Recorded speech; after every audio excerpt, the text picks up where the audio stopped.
Hello everyone, আসসালামু আলাইকুম। কেমন আছেন সবাই? অনেকেই জানতে চাচ্ছিলেন বিড়ালের কান কিভাবে ক্লিন করতে হয় বা বিড়ালের কানে সমস্যা হলে কিভাবে বুঝবো।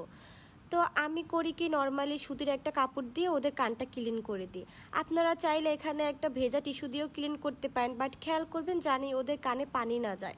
পানি গেলে কিন্তু ওদের অনেক ক্ষতি হয়, মারাও যেতে পারে। আপনারা কিভাবে বুঝবেন বিড়ালের কানে সমস্যা হলে? ওদের যদি কানে অধিক সমস্যা হয়ে যায়, সেক্ষেত্রে ওরা কান চুলকাতে চুলকাতে কানের যে কোনো পাশে ওরা ঘা বানিয়ে ফেলবে।